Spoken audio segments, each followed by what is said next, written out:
Renee, it's been an emotional day. I just saw Oscar go into the courtside there. Chriselda Lewis is actually on the pavement today, a little bit closer to the action. Let's go to Chriselda there. Good morning to you, Chriselda. I just saw Oscar walk past you, behind you there, with a man in full military regalia, military uniform. What's that all about?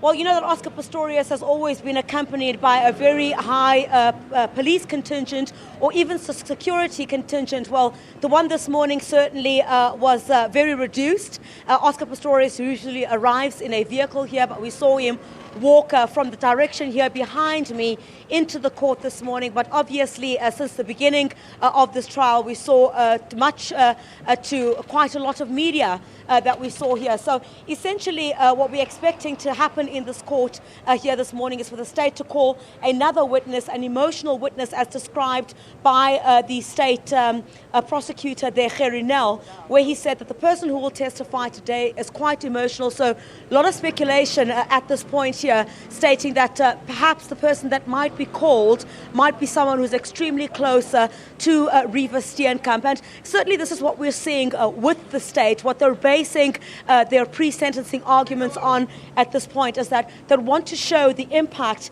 that Reeva Steenkamp's family, Reeva Steenkamp's death has had on family and friends. And essentially, that's what they're basing their pre-sentencing arguments on. We saw yesterday, of course, and a very emotional father of Reeva Steenkamp describing how his family has been broken by her death, saying several years later, they're still unable to get through the pain and grief that has happened to them. And essentially saying that lost everything, also mentioning that even after Reeva's death, what essentially transpired is that the family had also been in such grave financial difficulty that even lost their home, and said that even though Reeva Steenkamp's mother, June, is someone who's consistently stone-faced, she's been described as that, hardly showing any emotion, but many saying, of course, that Barry Steenkamp essentially saying that he, during the course of the evening, is able to see June Steenkamp's grief and, often witnesses her crying and speaking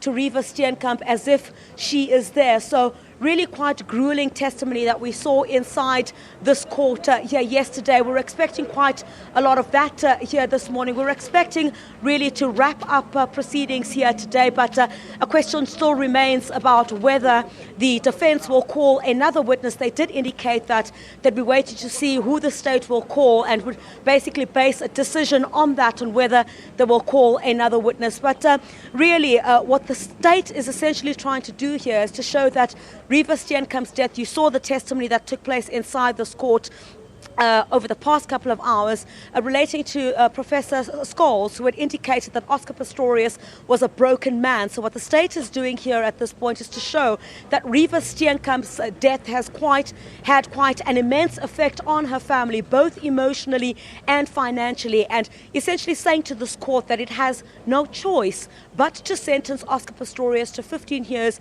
imprisonment. That's what the state wants at this point. But we're also seeing the defense fighting back there, trying to discredit some of the state's witnesses by accusing, for example, the professor who was called Professor Scholes, by saying that he was quite biased towards the athlete in his testimony and only chosen good parts to testify in this particular pre-sentencing hearings. So we're expecting quite a lot of high drama, but I must tell you that today the expectation, much speculation around the fact that one of the family members of Reeva Steenkamp, who she lived with here in Johannesburg, they often refer to them as Reeva's Joburg family. You'd recall that when she left Port Elizabeth and moved to Johannesburg to pursue greener career pastures, she'd met a friend, Gina Myers, and a celebrity makeup artist, if I may add, and moved into their home. And she became very close to Gina Myers, Kim Myers, as well as some of the other family members. And very importantly as well, given the fact that the state says this is going to be a very emotional witness, what they would then want to do is to speak more to the impact that it had, not just on Reeva Steenkamp's immediate family, but also some of her friends, or this Joburg family that she lived with here, which was pursuing these different career paths. But the expectation then would be is that you would recall the first people who identified Reeva Steenkamp's body were the Myers family. It was Kim and Gina Myers' brother as well as the father. So they would perhaps be able to give an account as well of the relationship that Oscar Pistorius and Reeva Steenkamp had. That's certainly something that we've not heard about, I would say, from somebody who knew about the relationship. The Myers sisters knew about the relationship. Some have even said that Gina Myers was one of the people very close to Reeva Steenkamp. She's the person who dressed Reeva Steenkamp for her first date with Oscar Pistorius. So we're expecting quite a lot of details about what the relationship was like between Oscar Pistorius and Reeva Steenkamp.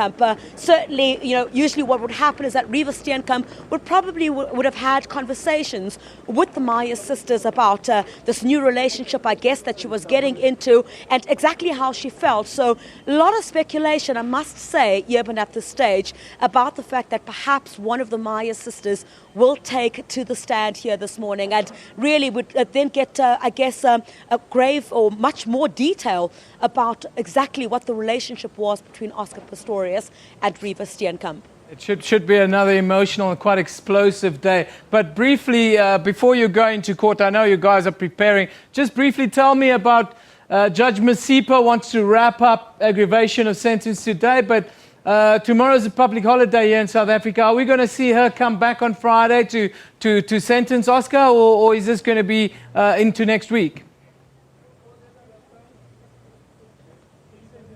Well, the initial agreement there, Eben, was that this proceedings would start on Monday and, of course, would conclude on Friday.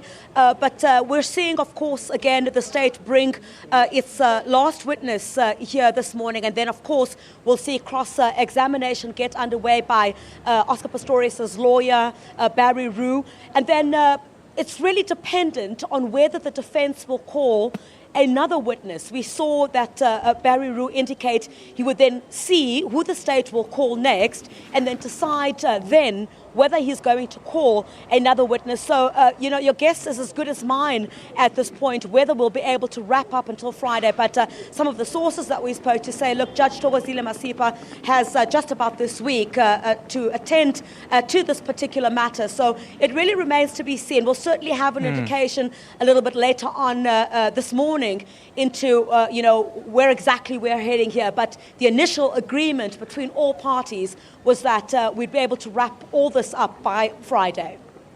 Thank you very much, Chriselda Lewis, live, actually just outside the front door of the High Court there in the capital here in South Africa.